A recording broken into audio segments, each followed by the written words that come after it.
as it involves every other thing every single year. Most people have goals, financial goals, career goals, spiritual goals. But what we want to focus on today is marital goals. A few things you need to do in your marriage to ensure that you have a formidable, more intimate and beautiful marriage. So that's what we are going to be talking about today. Goals that you need to set in your marriage. This is the Relationship Hub with the smart couple. So we're going to go ahead and get started. All right, let's dive in.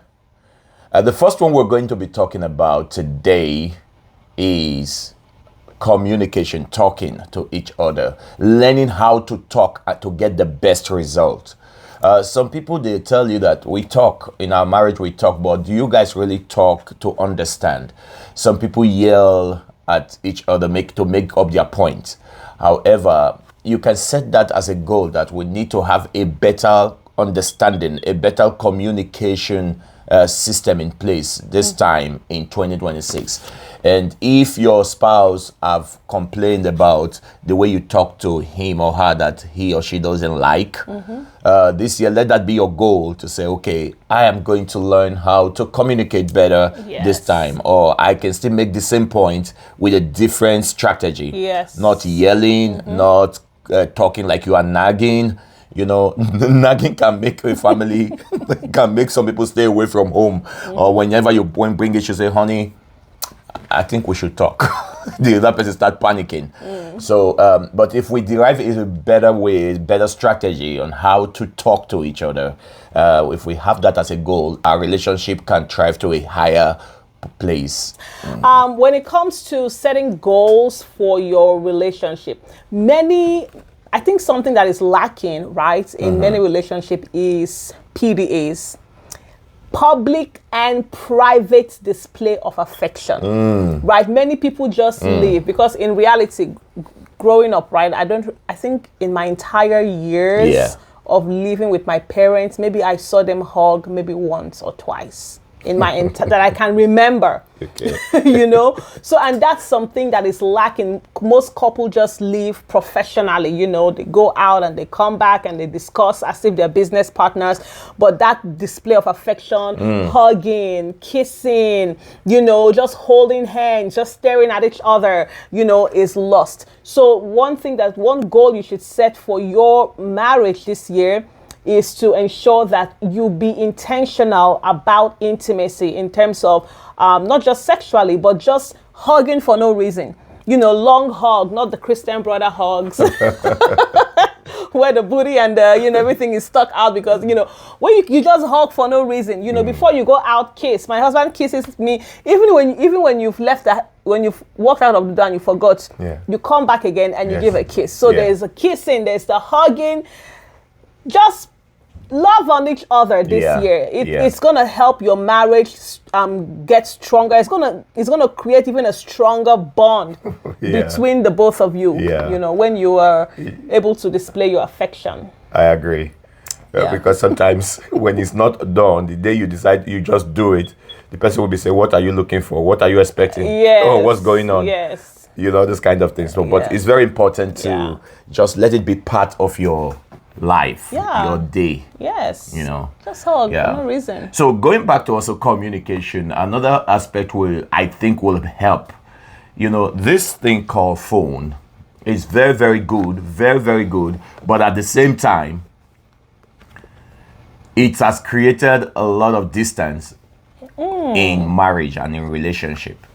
You know, husband and wife will be in the same house, in the same bed, but they are different worlds. They are connected to their phone in different worlds. One of the things that you're going to do is to create a moment called phone-free moment, where you two of you just stay no matter the alert you get, no matter the notification that comes in, keep the phone aside. Possibly Silence mute it so that you don't have heart palpitations when your phone is dinging and you cannot get to Yes, it. just keep it aside. Say, this moment, let's just talk. Let's just, even if you have nothing to talk about, just sit down and study each other. Look at each other's eyes, relate, smile. Yes.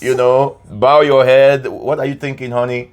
Oh, I'm just thinking about you. Random things. But let the phone be aside. Yes. Set it as a goal, and you will see it will create bond, or it will bring you guys closer. Yeah. This year. And that distance that you think that you have in your marriage is if you feel, oh, my spouse doesn't love me anymore, or oh, I'm not really attracted to my spouse anymore, it's because there's a phone is in between you two. Yeah. When you put that phone aside, you suddenly realize that, oh, your spouse is actually interesting and attractive. Right. But because you're holding the phone, you're so distracted, you think that other people in the phone are more interesting. Right. Oh, look at how he's hugging her. My husband doesn't hug me like that. Well, you didn't give him a chance to hug you because you're hugging the phone.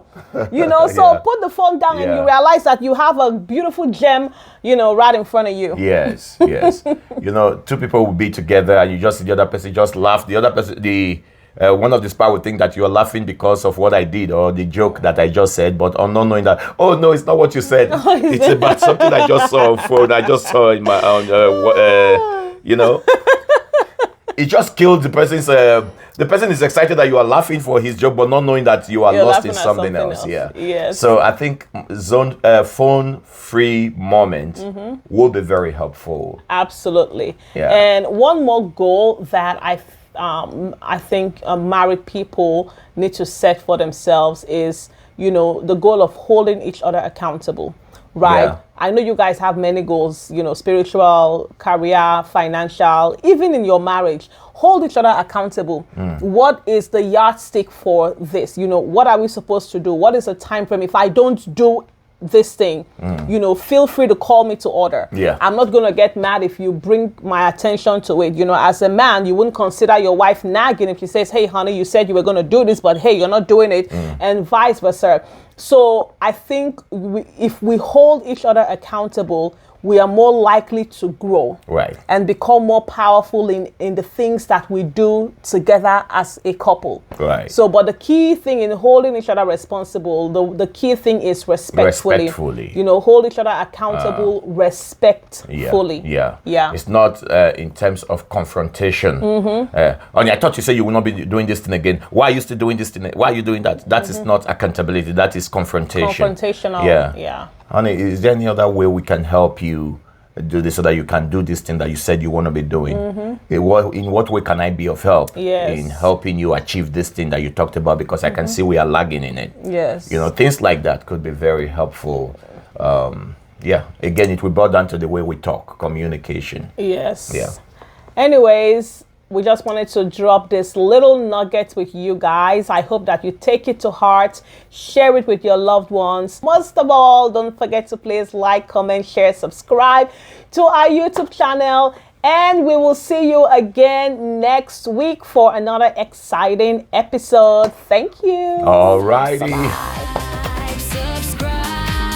Subscribe and hit that bell.